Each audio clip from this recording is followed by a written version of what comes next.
Hello and welcome to Medical Dialogues. I'm Dr. Garima Soni. Here's what I bring to you all from the world of medicine.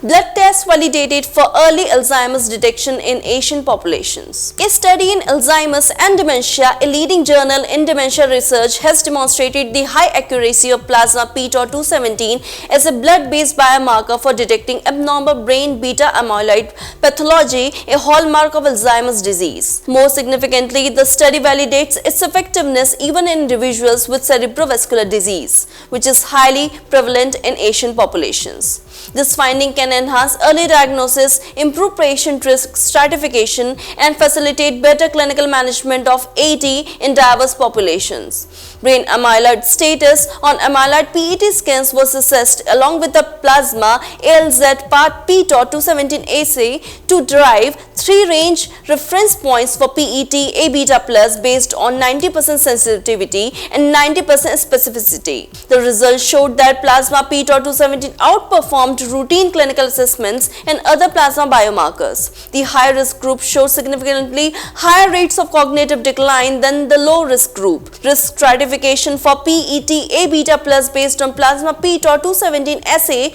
demonstrated potential diagnostic and prognostic utility in an Asian cohort with concomitant CEVD. The utility of plasma pTau217 to detect brain amyloid beta pathology was studied in an Asian cohort with concomitant cerebrovascular disease. Plasma tau phosphorylated at Thero-9-217 showed superior utility in detecting A-beta plus compared to neuroimaging measures. Clinical work or other blood biomarkers including pTau-181, glial fibrillary protein and A-beta. Higher protein pTau217 was correlated with faster cognitive decline, and hence it was concluded that plasma pTau217 shows promise as an Alzheimer's disease diagnostic and prognostic biomarker in diverse populations. That's all for today. Stay tuned to Medical Dialogues for latest updates. Never miss a medical update from Medical Dialogues. Like, subscribe, and press the bell icon.